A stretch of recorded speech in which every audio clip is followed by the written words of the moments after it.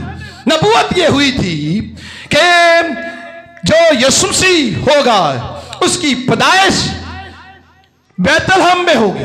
کہاں پر ہوگی؟ بیت لحم افراتا، یعنی پیدائش کا بیت لحم میں ہونا بڑا ضروری تھا۔ اب رہتے یوسف اور مریم ناصرت میں تھے۔ کہاں پر رہتے تھے؟ ناصرت میں۔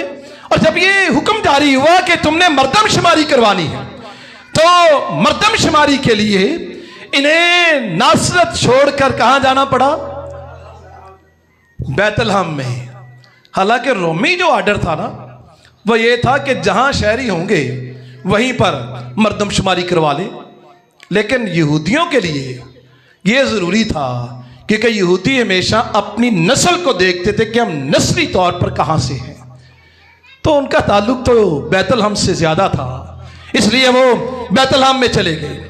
خدا حالات کو کنٹرول کرتا ہے۔ اور یاد رکھیں، بعض اوقات ہمیں لگتا ہے کہ دنیا کے لیڈر، حکومتی فیصلے ہماری زندگیوں کو مشکل بنا رہے ہیں۔ ہون بھی سانو لگتا بڑی مشکل ہے، ہیلمٹ نہیں پاواں گے نا چلان۔ مجھے بھی مشکل لگتا ہے، میں گاڑی کی بیلٹ نہ لگاؤں 5000 کا جرمانہ، لیکن میں بیٹھتے سال سب سے پہلے بیلٹ ہی لگاتا ہوں۔ ایلڈر صاحب میرے ساتھ ہوتے، اسے بھی میں کہتا ہوں ایلڈر صاحب پہلو بیلٹ لاؤ، 5 پہ گیا تساں دینا، میں نہیں دینا۔ یعنی کچھ فیصلے ہیں جو ہمیں بڑے تلخ لگتے ہیں، لیکن یاد رکھیں خدا بادشاہوں کے دلوں کو اپنے بڑے مقصدوں کے لیے پورا کرتا ہے، کیونکہ خدا اصل میں بادشاہوں کا بادشاہ ہے۔ ہاللیلویہ۔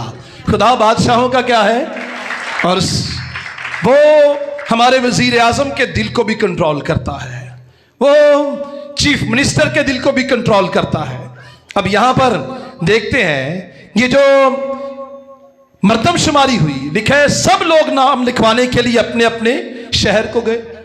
مردم شماری کا مقصد یہ تھا کہ ٹیکس کا تعین کیا جائے، ٹیکس لیا جائے، یعنی سلطنت کو اپنی فوج کے لیے، تعمیرات کے لیے رقم کی ضرورت تھی، جس کے لیے وہ چاہتے تھے کہ ہر فرد کی جائیداد اور خاندان کا ریکارڈ رکھا جائے، تاکہ روپیہ پیسہ لے کر جو فوجی ہم بھرتی کرتے ہیں ان فوجیوں کی چھاونیاں بنائی جائیں۔ حالات دیکھیں کیسے ہیں، وہاں بھی فرق نہیں تھے اور آج بھی فرق نہیں ہے۔ پر یہاں پر رومی شہریوں کی گنتی کی جاتی تھی تاکہ